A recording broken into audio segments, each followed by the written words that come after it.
সিনেমার শুরুতে একটি স্কুলের শিক্ষক মার্টি তার ক্লাসে পড়ানোর সময় হঠাৎ বাইরে দিয়ে যাওয়া একটি ফায়ার ট্রাক দেখতে পান। একই সময়ে তার এক ছাত্রী ক্যালিফোর্নিয়ায় ভূমিকম্পের খবর জানাচ্ছিল, কিন্তু মার্টি যেই তার ফোনটা তুললেন, হঠাৎ সবার ফোন থেকে ইন্টারনেট উধাও হয়ে গেল। সময় যত গড়াতে থাকল, ইন্টারনেটের অনুপস্থিতি বাচ্চাদের অভিভাবকদেরও চিন্তায় ফেলে দিল। এরপর ভূমিকম্পের সাথে সাথে সুনামি এবং আগুনের মতো ভয়ঙ্কর প্রাকৃতিক দুর্যোগ পুরো পৃথিবীকে ধ্বংস করে দিতে লাগল। এই ধ্বংসের মাঝে মার্টি দেখতে পেলেন চারদিকে বড় বড় বিলবোর্ড লাগানো রয়েছে, যেখানে চাক নামের একজন হিসাবরক্ষককে তার জীবনের ৪৯ বছর দারুণভাবে কাটানোর জন্য ধন্যবাদ জানানো হচ্ছে। অন্যদিকে মার্টির প্রাক্তন স্ত্রী ফেলিসিয়া হাসপাতালে হঠাৎ রোগীদের মরতে দেখে হতাশ হয়ে বসে রেডিওতে ক্যালিফোর্নিয়ার ধ্বংসযজ্ঞের খবর শুনছিলেন। তখন তিনিও এমন বিজ্ঞাপন শুনলেন যেখানে চাককে তার জীবনের দুর্দান্ত ৪৯ বছরের জন্য ধন্যবাদ জানানো হচ্ছে। ফেলিসিয়া মন খারাপ করে সন্ধ্যায় মার্টিকে ফোন করে এবং তাদের আশেপাশে ঘটে যাওয়া ধ্বংস নিয়ে আলোচনা করেন। ফেলিসিয়ার কাছে এই সবকিছু পৃথিবীর শেষের লক্ষণ মনে হচ্ছিল, কিন্তু মার্টি মহাজাগতিক পঞ্জিকা থেকে কিছু হিসাব করে এই ধ্বংসকে পুরো মহাবিশ্বের ধ্বংসার সাথে জুড়ে দিলেন। কিন্তু তারা দুজনেই বুঝতে পারছিলেন না যে এই শেষ হতে থাকা মহাবিশ্বে এই চাক কে, যাকে এত সম্মান জানানো হচ্ছে। ফোন রাখার পর মার্টি টিভিতেও সেই চাকের বিজ্ঞাপন দেখতে পেলেন। পরে যখন মার্টি এবং তার প্রতিবেশী গজ বাইরে গেলেন, তখন তারা আকাশের দিকে তাকিয়ে দেখলেন সেখানেও থ্যাঙ্কস চাক লেখাটি জ্বলজ্বল করছে। তাদের বিভ্রান্তি আরও বেড়ে গেল। এদিকে ফেলিসিয়ার হাসপাতালের সব রোগী হঠাৎ করে উধাও হয়ে গেল, কিন্তু অবাক করার বিষয় হল তাদের বিছানার সাথে লাগানো মেশিনগুলো তখনও দেখাচ্ছিল যে এই উধাও হয়ে যাওয়া রোগীরা জীবিত আছে। এই সব কিছু ফেলিসিয়া এবং তার সহকর্মীর ধারণার বাইরে ছিল। কিছুক্ষণ পরে যখন মার্টি ফেলিসিয়ার সাথে যোগাযোগ করতে পারলেন না, তখন তিনি পায়ে হেঁটেই ফেলিসিয়ার বাড়ির দিকে রওনা দিলেন। পথে তার সাথে একজন বয়স্ক ব্যক্তির স্যামের দেখা হল, যিনি একটি শেষকৃত্যের প্রতিষ্ঠান চালান। স্যাম মার্টিকে বললেন যে পৃথিবীর ঘূর্ণন গতি ধীরে ধীরে কমছে এবং এখন দিন ২৪ ঘন্টার নয়, বরং আরও বেশি সময়ের হচ্ছে। এই সব ভাবতে ভাবতে মার্টি যখন এগিয়ে যাচ্ছিলেন, তখন তিনি ফেলিসিয়ার এলাকার এক মেয়েকে স্কেটিং করতে দেখতে পেলেন। ঠিক তখনই হঠাৎ সব স্ট্রিট লাইট বন্ধ হয়ে গেল এবং আশেপাশের বাড়ির জানালায় নীল আলোয় চাককে ধন্যবাদ জানানোর বিজ্ঞাপন দেখা গেল। এটা দেখে তারা দুজনেই ভয় পেয়ে গেল।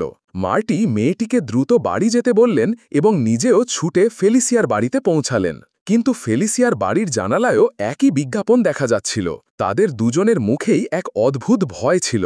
এখন তাদের বিশ্বাস হয়ে গেল যে সব কিছু শেষ হতে চলেছে। তাই তারা তাদের শেষ সময়টা একসাথে কাটানোর সিদ্ধান্ত নিলেন এবং বাড়ির পিছনের উঠোনে বসে আকাশের তারাদের দেখতে লাগলেন। এই সময়ে আমরা একটি হাসপাতালে চাককে তার স্ত্রী জেনি এবং ছেলে ব্রায়ানের কাছে বিছানায় শুয়ে থাকতে দেখি। ব্রেন টিউমারের কারণে সে মৃত্যুর কাছাকাছি ছিল। চাক মৃত্যুর কাছাকাছি যেতেই মার্টি এবং ফেলিসিয়া হঠাৎ করে আকাশ থেকে তারা এক এক করে উধাও হতে দেখলেন। এর মানে হল আসলে বাইরের মহাবিশ্বের শেষ হচ্ছিল না, বরং এটি চাকের সারা জীবনে তৈরি করা তার নিজের মহাবিশ্ব ছিল, যা তার মৃত্যুর সাথে সাথে শেষ হচ্ছিল। এবং যেই মুহূর্তে চাক তার শেষ নিঃশ্বাস ত্যাগ করল, তার তৈরি করা এই মানসিক মহাবিশ্বও শেষ হয়ে গেল এবং এর সাথে যুক্ত সব মানুষও তার স্মৃতি থেকে উধাও হয়ে গেল। এখন গল্পটি আমাদের চাকের জীবনের পেছনের অধ্যায়ে নিয়ে যায় বিস্কিটস ফরএভারে, যেখানে একটি মেয়ে টেইলার রোজ শহরের মোড়ে ড্রাম বাজাচ্ছে। অন্যদিকে চাক একটি ব্যাংকিং কনফারেন্সের পর রাস্তায় হাঁটছিলেন। সে তখনও জানত না যে ৯ মাস পরে ব্রেন টিউমারে তার মৃত্যু হতে চলেছে।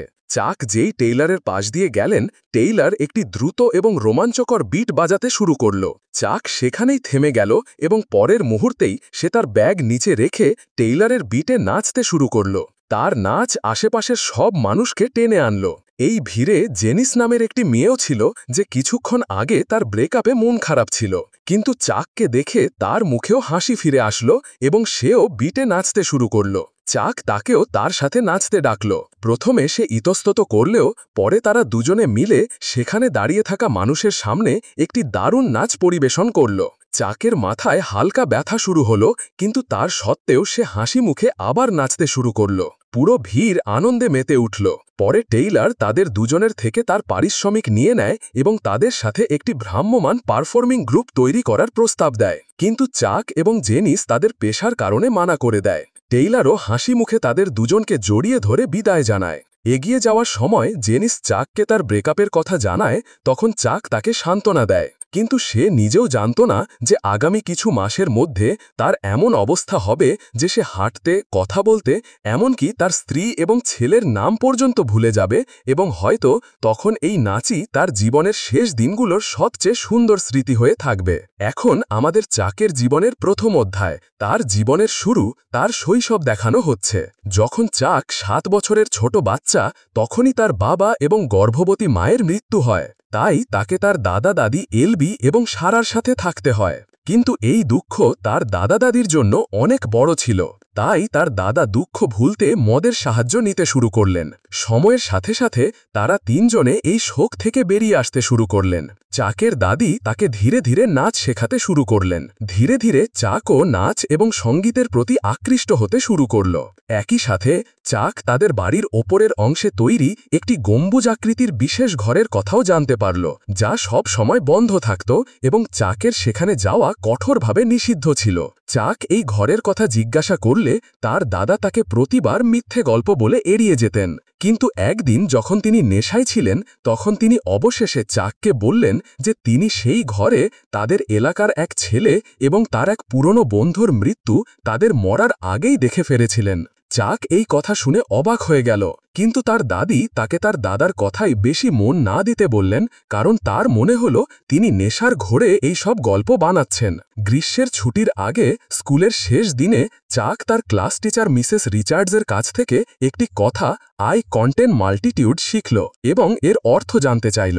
মিসেস রিচার্ডস চাককে বোঝালেন যে তোমার ভেতরেও একটি মহাবিশ্ব আছে। তুমি যত দেখবে, জানবে, অনুভব করবে, সেই সব তোমার এই মহাবিশ্বের অংশ হয়ে যাবে। তখন চাকের মনে আরেকটা প্রশ্ন জন্মালো যে যদি সে মারা যায় তাহলে তার মহাবিশ্বের কি হবে। কিন্তু চাকের গ্রীষ্মের ছুটিতে তার দাদি সুপারমার্কেটে পড়ে গিয়ে মারা গেলেন।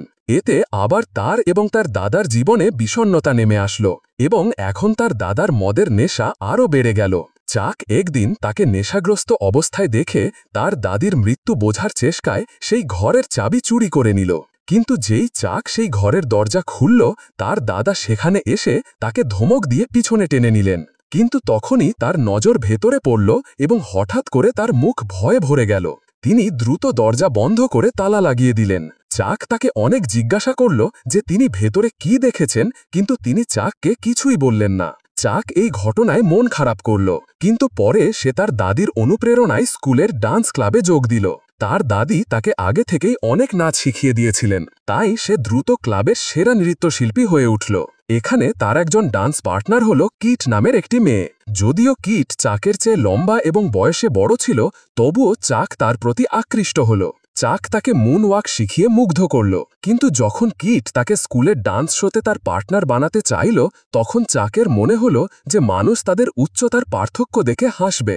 তখন কিট তাকে হাই হিল দেওয়া জুতো দিল, যাতে চাক আত্মবিশ্বাসের সাথে তার সাথে নাচতে পারে। যখন সে এইসব তার দাদাকে বলল, তখন দাদা তাকে বোঝালেন যে নাচ ঠিক আছে, কিন্তু আমাদের জীবনে কিছু কাজও করতে হয়। তিনি চাককে তার মতোই একজন হিসাবরক্ষক বানাতে চাইলেন এবং তাকে জীবনের সব কিছুতে গণিতের গুরুত্ব বোঝালেন। চাকও এতে নিজের জীবন নিয়ে দ্বিধায় পড়ে গেল। ডান্স শোর দিন কিট তাকে বোঝায় যে এমন কিছু করা জরুরি নয় যা তুমি পছন্দ করো না, তবে এর জন্য তোমাকে মিথ্যে বলার প্রয়োজন নেই। তখন চাক বাইরে গিয়ে তারাদের দেখতে দেখতে নিজে অনুভব করে যে তার সেই জিনিসগুলোই করা উচিত যা তার মনকে আনন্দ দেয়। আর সে হলে ফিরে গিয়ে কিটকে নাচের জন্য আমন্ত্রণ জানায়। তারপর তারা দুজনে মিলে সবার সামনে একটি সুন্দর নাচ করে এবং সেখানে উপস্থিত সবাই তাদের জন্য হাততালি দেয়। এতে তাদের শিক্ষক মার্টি এবং তার স্ত্রী ফেলিসিয়াও উপস্থিত ছিলেন। নাচের পর হঠাৎ কিট চাকতে চুমু দেয়। চাক এতে এতটাই খুশি হয়ে গেল যে সে আনন্দের চোটে মাঠে গিয়ে একা একা নাচতে শুরু করল। কিন্তু তখনই মাঠের বেড়ার সাথে তার হাতে আঘাত লাগে এবং একটি দাগ পড়ে যায়। 6 বছর পর তার দাদাও হৃদরোগে আক্রান্ত হয়ে মারা যান। তার শেষকৃত্যের পর শেষকৃত্যের প্রতিষ্ঠানের মালিক স্যাম চাককে জানায় যে তার দাদা মারা যাওয়ার আগে সব প্রস্তুতি নিয়ে রেখেছিলেন, যেন তিনি আগে থেকেই জানতেন যে তার মৃত্যু কখন হবে। তিনি চাকের জন্য বাড়ি এবং বাকি সম্পত্তি রেখে যান যাতে চাক তার পড়া শেষ করতে পারে। কিন্তু চাক নাবালক ছিল, তাই কিছুদিন পর তার নানা নানি তার দেখাশোনা করতে চলে আসে এবং এখন চাক সেই ঘরের চাবিও পেয়ে যায়। চাক সেই ঘরের রহস্য জানার উদ্দেশ্যে তাতে প্রবেশ করে, কিন্তু সেখানে ঘরটি সম্পূর্ণ খালি ছিল।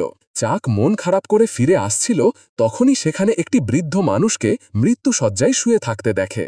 চাক তার হাতের দাগ দেখে দ্রুত বুঝতে পারে যে এটি তার নিজের মৃত্যুর প্রতিচ্ছবি।